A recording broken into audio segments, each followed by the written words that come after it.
हाल ही में केंद्र सरकार ने असम में आपातकालीन लैंडिंग सुविधाओं का उद्घाटन किया। तस्वीरें आपने देखी कि किस तरीके से पीएम नरेंद्र मोदी ने ट्रांसपोर्टर एयरक्राफ्ट C-130J में सवार होकर उस हाईवे पर लैंडिंग किया। पीएम नरेंद्र मोदी के C-130J विमान के ऐतिहासिक लैंडिंग के बाद वहां राफेल से लेकर सुखोई और तेजस लड़ाकू विमानों ने भी लैंडिंग की और वहां से फिर उड़ान भी भरा। मोरान ELF बेहद स्ट्रेटेजिक पॉइंट पर मौजूद है, जो राष्ट्रीय राजमार्ग पर 4.5 किलोमीटर लंबा मजबूत खंड है। 100 करोड़ की लागत से इसे विकसित किया गया है। ये भारतीय वायुसेना के फाइटर जेट्स जो 40 टन तक के हैं और ट्रांसपोर्टर एयरक्राफ्ट उसके ऑपरेशंस को संभाल सकता है। ये इसलिए भी बहुत महत्वपूर्ण है क्योंकि यहां से चीन महज 200 किलोमीटर और म्यांमार की सीमा महज 70 किलोमीटर दूर है। अब इसे देखते हुए असम की सरकार ने और अधिक इमरजेंसी लैंडिंग फैसिलिटीज बनाने का प्लान कर लिया है।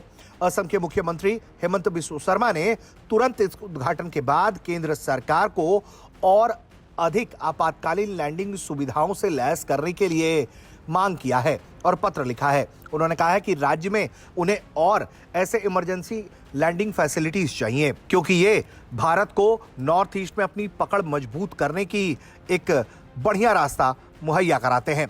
मुख्यमंत्री ने इसके पीछे अपने तर्क भी दिए हैं और उन्होंने कहा है कि राज्य में पहले से एक और ELF की योजना है। कुल 4-5 अतिरिक्त सुविधाएं बन सकती हैं। यह न केवल सैन्य उपयोग के लिए बल्कि बाढ़ जैसी आपदाओं में राहत सामग्री पहुंचाने के लिए भी बहुत जरूरी हो जाता है क्योंकि इस पर आसानी से C-130 जैसे विमान उतर सकेंगे। इसके अलावा असम सरकार अब आगे कई अत्याधुनिक एयरपोर्ट्स बनाने का भी प्लान कर रही है। उसने नागरिक उड्डयन मंत्रालय के साथ एक समझौता करने का प्लान बनाया है जिसके तहत मजुली, दीफू, उमारंगसो और मानस में 4 नई हवाई अड्डों की एडवांस स्टडी करवाई जाएगी। अगर रिपोर्ट सकारात्मक रहे तो अगले 5 वर्षों में यहां अत्याधुनिक एयरपोर्ट बन जाएंगे।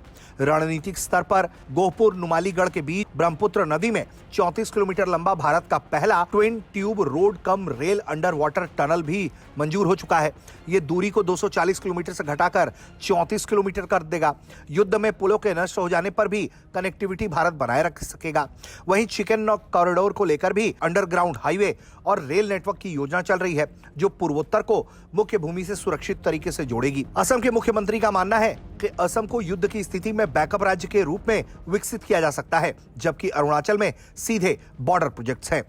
अगर इस तरह की कनेक्टिविटी पर भारत सरकार ने और काम किया तो भारतीय वायुसेना को इन क्षेत्रों में और भी अधिक रणनीतिक बढ़त हासिल हो सकती है। ब्यूरो रिपोर्ट, भारत तक।